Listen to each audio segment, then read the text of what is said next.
Ravi de vous retrouver pour ce nouveau numéro du Dessous des cartes. Aujourd'hui, on vous emmène sur un pont inauguré avec fierté par Vladimir Poutine en mai 2018.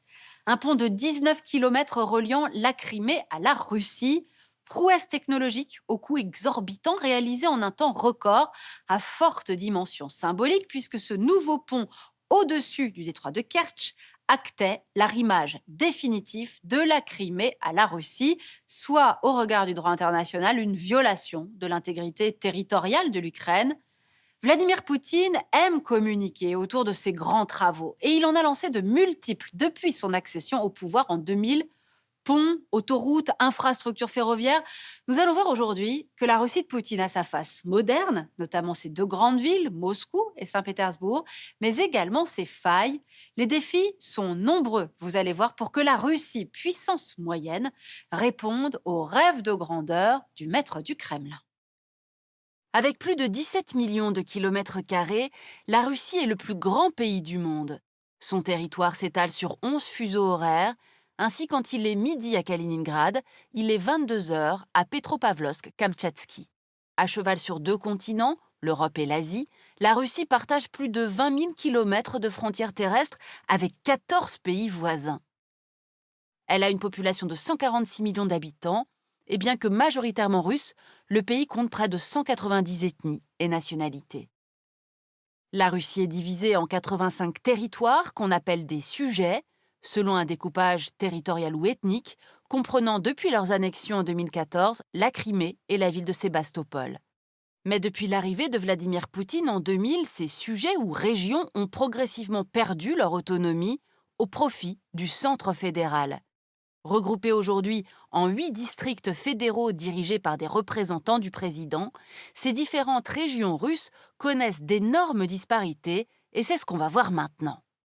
À propos de ces clivages régionaux, une géographe russe, Natalia Zubarevitch, propose un autre découpage du pays, celui des 4 Russies, que nous allons ici reprendre.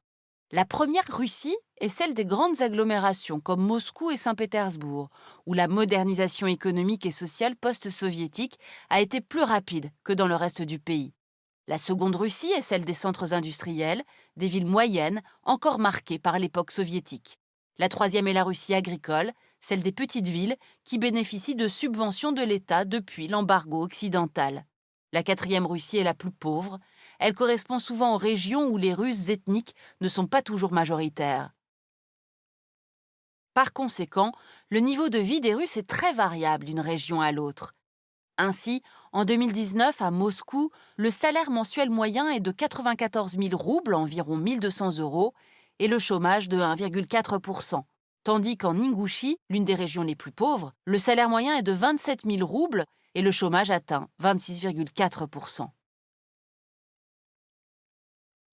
L'un des grands défis pour la Russie de Vladimir Poutine et l'un des freins à sa puissance, c'est donc l'aménagement du territoire et des infrastructures. Des infrastructures qui ont souffert du manque d'investissement après la chute de l'URSS. Ainsi, si les grandes villes ont profité de la croissance des années 2000 pour construire et développer leurs infrastructures de transport, ceux-ci sont encore peu développés dans la partie orientale du pays. Une seule ligne de train à grande vitesse fonctionne actuellement, celle entre Moscou et Saint-Pétersbourg. D'autres restent en projet.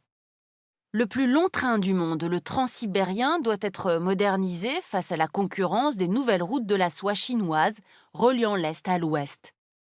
Quant au réseau autoroutier, il reste faible et certains territoires reculés sont toujours difficiles d'accès en hiver. Par ailleurs, suite au démantèlement de l'URSS, la Russie a dû revoir ses infrastructures portuaires. Regardez cette carte des ports soviétiques de la Baltique. Eh bien, une large partie a été perdue suite à l'indépendance des États baltes. La Russie compense avec la création de 2 nouveaux ports début 2000 pour renforcer celui de Saint-Pétersbourg. La fin de l'URSS a également posé un problème de taille à la Russie, sa dépendance énergétique vis-à-vis des ex-républiques soviétiques. Du coup, la Russie a construit de nouveaux gazoducs depuis 2003, comme Blue Stream, Turkish Stream et Nord Stream 1, dont vous voyez ici le tracé. Ils ont été construits pour contourner avant tout l'Ukraine. Ainsi, le projet Nord Stream 2, qui relie la Russie directement à l'Allemagne, doit permettre de doubler les livraisons directes de gaz naturel russe vers l'Europe occidentale. Le projet divise et contrarie plusieurs pays européens et les Américains qui souhaitaient intensifier les sanctions, notamment après l'empoisonnement de l'opposant Alexei Navalny. Par ailleurs, suite aux sanctions occidentales après l'annexion de la Crimée en 2014, la Russie a augmenté ses exportations vers l'Est avec de nouveaux pipelines baptisés Force de Sibérie et Altaï à destination de la Chine. Autre grand projet réalisé, la construction d'un pont arrimant la Crimée au reste de la Russie, on l'a vu tout à l'heure.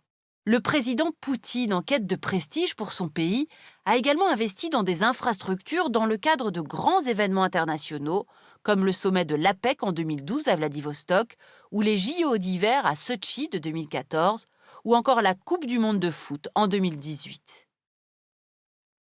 On l'aura compris, la Russie post-soviétique a dû s'adapter et aujourd'hui, l'image économique du pays est contrastée. La Russie garde des positions solides dans plusieurs secteurs, dont beaucoup sont hérités du passé, le nucléaire civil, l'espace, les armements. Certains nouveaux secteurs se sont en parallèle développés, comme des compagnies Internet qui concurrencent Google, Amazon et Facebook dans le monde russophone. Mais cela ne compense pas les handicaps structurels du pays, et c'est ce qu'on va voir maintenant. Il faut dire tout d'abord que la Russie a souffert de la crise financière de 2008, mais aussi des chutes successives du prix mondial du pétrole, qui, avec le gaz, représente plus de 60% des exportations russes. Et puis bien sûr, le pays de Vladimir Poutine est affaibli par les sanctions européennes et américaines imposées depuis l'annexion de la Crimée en 2014.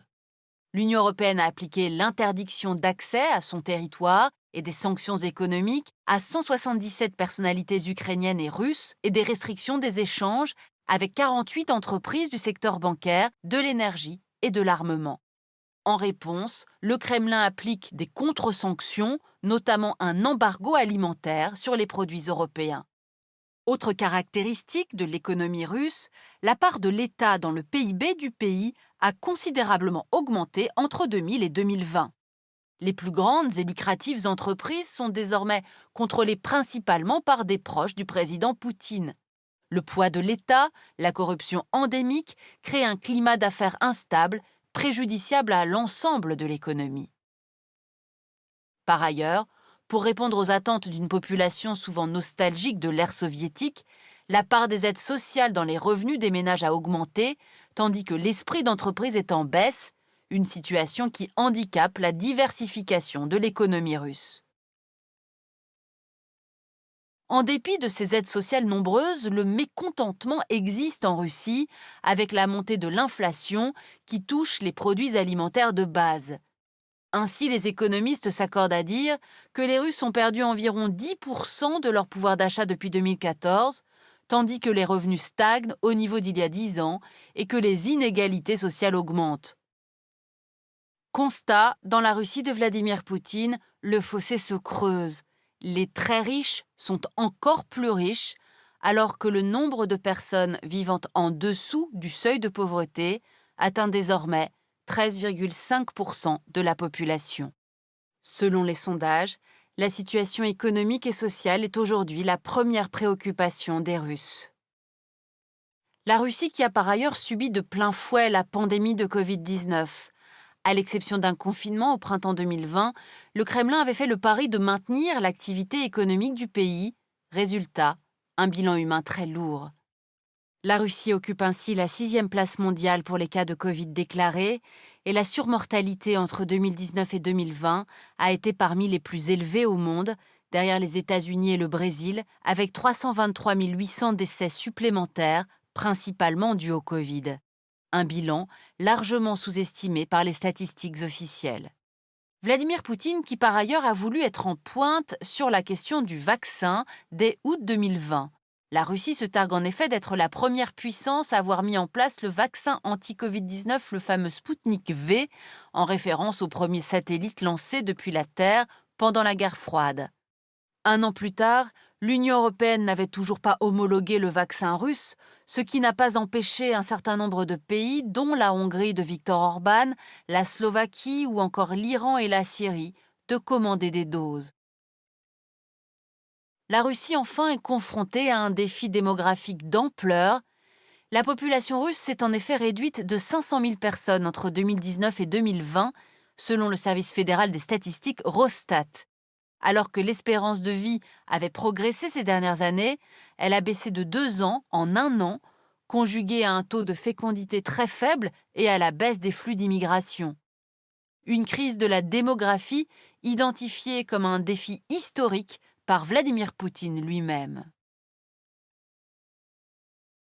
Et voilà pour ce voyage à l'intérieur de la Russie de Vladimir Poutine, aux ambitions de puissance limitées, vous l'avez vu, par des inégalités territoriales, des infrastructures manquantes et une gouvernance particulière.